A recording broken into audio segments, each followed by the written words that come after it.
अमृतकाल सरकार बोलती, पर यह अमृतकाल नहीं है, इसको हम कहते हैं मित्रकाल है। और इस मित्रकाल में मित्रकाल पूंजीवाद को बढ़ावा दिया जा रहा है। मैं आपसे पूछता हूं, जांच करने की बजाय इस बजट में 50 नए हवाई अड्डों की घोषणा की गई। मैं आप सब लोगों से पूछता हूं, क्या हमको इंतजार करना पड़ेगा यह जानने के लिए कि वो हवाई अड्डों का संचालन कौन करेगा? अडानी जी एक बिजनेस में एंटर करते हैं, भारत सरकार उसके 6 महीने बाद उस बिजनेस के लिए एक ब्लूप्रिंट, एक नया योजना, एक सब्सिडी, एक नई स्कीम लेके आ जाती है। उदाहरण देता हूं साथियों आपको, 1 फरवरी को मित्रकाल का बजट आया, 50 हवाई अड्डे नए अनाउंस हुए, किसको संचालन में जाएंगे हमें पता है। 14 जून 2022 को अडानी समूह ने घोषणा की कि अब मुझे हाइड्रोजन में $50 बिलियन का इन्वेस्टमेंट करना है, hydrogen as a fuel. Bharat सरकार ने राष्ट्रीय हरित हाइड्रोजन मिशन को 4 जनवरी 2023 को मंजूरी दे दी और 19,744 करोड़ रुपए का उस पर एलोकेशन हो गया। पहले अडानी स्कीम अनाउंस करता है कि मैं इस एरिया में जाऊंगा, उसके बाद भारत सरकार फंड एलोकेट कर देती है। यह संयोग है या प्रयोग है? हम देश के हर व्यक्ति की ओर से सरकार से पूछना चाहते हैं। हवाई अड्डों की बात कर लेते हैं। 6 हवाई अड्डों के संचालन के लिए टेंडर आए 2019 में, 6 के 6 एक साथ अडानी को चले गए। बैकडोर से देश का second busiest airport Bombay airport, Mumbai airport कौन संचालित कर रहा है? अडानी ग्रुप। चलो अब बंदरगाह की बात कर लेते हैं। देश के 13 बंदरगाह और टर्मिनल को अडानी नियंत्रित करता है और देश की बंदरगाह क्षमता का 30% संचालन अडानी कर रहा है, अडानी ग्रुप, और 40% जो कंटेनर की आवाजाही है उसका संचालन अडानी ग्रुप कर रहा है।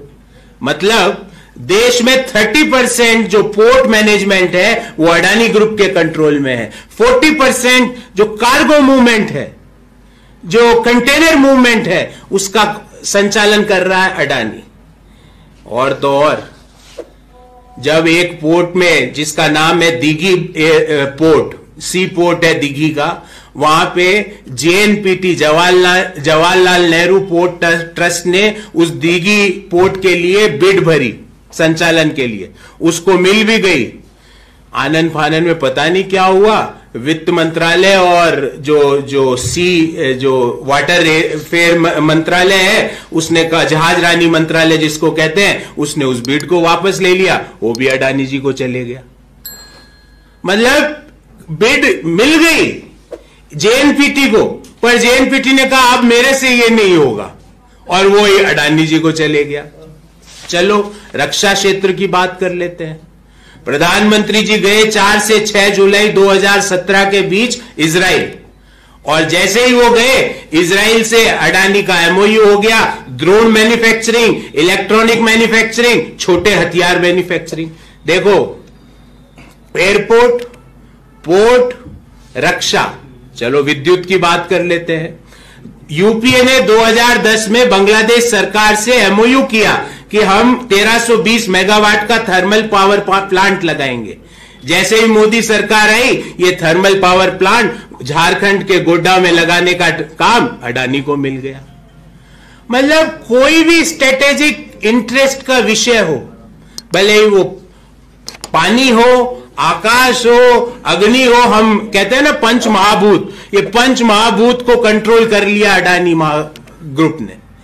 अब ये संयोग है कि प्रयोग है? दोस्तों, अगर आप ये वीडियो हमारे फेसबुक पेज पर देख रहे हैं तो यहाँ क्लिक करके फॉलो करें और साथ में इस बेल आइकन पर भी क्लिक करें। अगर दोस्तों आप ये हमारी वीडियो यूट्यूब चैनल पर देख रहे हैं तो कृपया करके इस लाल बटन पर क्लिक करके सब्सक्राइब करें और साथ में इस बेल आइकन पर भी क्लिक करें।